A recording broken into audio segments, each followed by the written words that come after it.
सबे कहजे मथा ओ मुजादा एतरो रुगो करे हल जा एतरो करे हल जा मुसलमान जबल कब्र में तू सुमे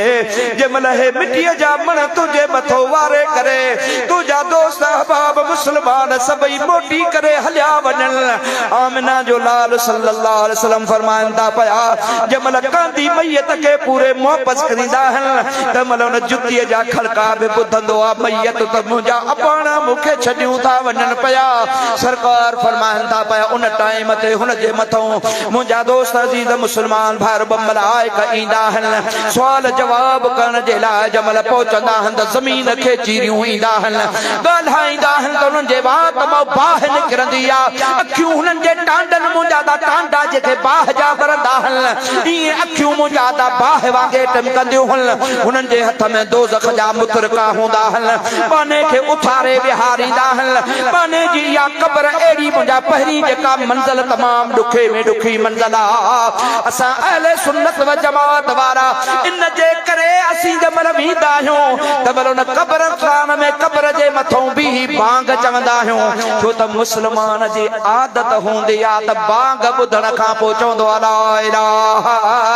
इल्लल्लाह मुहम्मदुर रसूलुल्लाह सल्लल्लाहु अलैहि वसल्लम उनखे कलमो जमल पढ़ंदो उनखे तस्कीन थी वेंदी त मां क़ब्र में आया हाणे जंहिं मुहम्मद जो कलमो पढ़ियो त इंशाअल्लाह ज़ियारत थींदी त बेड़ा ई पार थी वेंदा तंहिंजे करे अवां वञो त इहो ज़रूर पढ़ंदा कयो आज़ान माण्हू तव्हांखे जलींदा नाजायज़ ॿिया सही सभु तो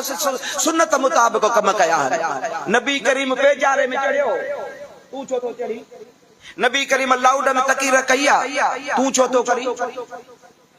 ॻाल्हायो भा नबी करीम त मनो कई नबी करीम फरमायो आहे रुगो आज़ान ला नमाज लाइ कान ॾिबी सरकार फरमाए थो ॿार ॼमे सॼे कन में आज़ान चओसि खॿे कन में तकबीर चओसि सरकार फरमाइनि था त जेकॾहिं मिर्गी जो मरीज़ आहे नथी मिर्गी सॾे इलाज पंहिंजी जाइ ते करायो सुन्नत हले भले सरकार फरमाइनि था 41 ॾींहं दिहाड़ा बिना नांगे जे आज़ान चओसि मिर्गी छॾे वेंदसि सुभान अल्लाह सरकार फरमाता बाह लगी वैया नथी विसा में सरकार फरमाता आज़ान पढ़ो बाह विसा में वी दे वेडी बरसात पे थी नथी छडे सरकार फरमाता निकरो गोठ मा चईनी कुंडन गोठन दे भी आज़ान चो बारिश खत्म थी वेंदी सरकार फरमाता वबा फैलजी वैया एड़ी बीमारी नथी खत्म थे घर छडियो बाहर निकतो गोठ जे चौधारी आज़ान चो तमा जी वबा खत्म थी वेंदी सुभान अल्लाह त चओ मुसलमानो सरकार फरमाइनि था जेकॾहिं तू एड़ी बरपट बयाबान में वियो जंगल में हाणे भुरजी वियो तो जो दिमाग चक्कर खाई वियो नथो समझी त उतर काले आ ओभर काथे आ ओलहो ॾखणो काले आ भुलजी वियो केड़े पासे वञा सरकार फरमाइनि था कहीं मथा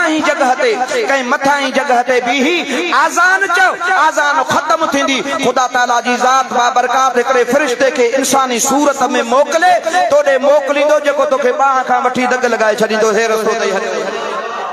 अब फायदो आया न ॻाल्हायो त क़ब्र जे मथों बि आज़ान ॾियण सां क़ब्र वारे खे फ़ाइदो थींदो सुभान अल्लाह छो त मुस्लमान जी आदत है ला इलाहा इल्लल्लाह मुहम्मदुर रसूलुल्लाह चवंदो आहे त हुनखे सुजागी थी पवंदी उन खां पोइ मलाइक हुनखे उथारे विहारींदा आहिनि हुनखां पुछंदा अलाह कहिड़ो अथई नबी कहिड़ो अथई दीन कहिड़ो अथई उन खां पोइ मुंहिंजे महबूब करीम जी ज़ात बाबरकात जी साम्हूं बीठा हूंदा चवंदनि ॾे ख़बर हिन सुहिणे सूरत वारे जवान जे लाइ दुनिया में छा चवंदे हे जागो था अलाए नंढो अथव छा चवंदे हे मुस्लमान त चवंदो सही मां त चवंदुसि हे मुंहिंजो महबूब आहे जंहिं ते मां कलमो शरीफ़ पढ़ियो आहे आला हजरत रहमतुल्लाह अलैह जो भाव हजरत हसन रजा खान फाज़िले बरेली फरमाए तो वो तंगी तारीकी लहद के सुन के मेरे दिल के तो हालत बुरे थे मगर दी तसल्ली मुझे इस खबर ने कि वहाँ मुस्तफा का भी दीदार होगा वहाँ मुस्तफा का भी दीदार होगा मुसलमानों जागो था मुझे उस्ताद साईं सोनू शेरे मुस्तफा रहमतुल्लाह अलैहि साहब गड्डो जा काजी अमन शहर में पांजो काज़ी अहमद 3 किलोमीटर ते आ काज़ी अहमद शहर में हिकिड़े अल्लाह जे बांधड़े वटि वेठा हुआसीं पोइ उते उन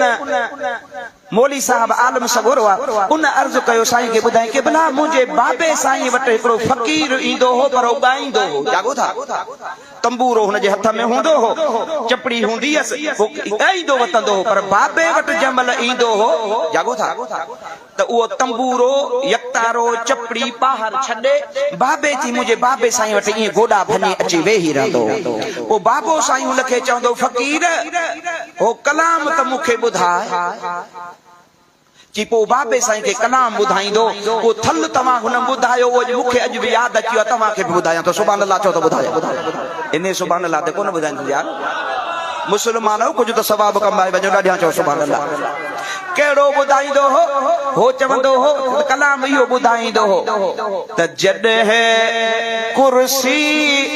लॻंदी मोहम्मद मीर जी कबर में कुर्सी लॻंदी मोहम्मद मीर जी पोइ उते कान हलंदी मुनकिर नकीर जे आमिना जो लाल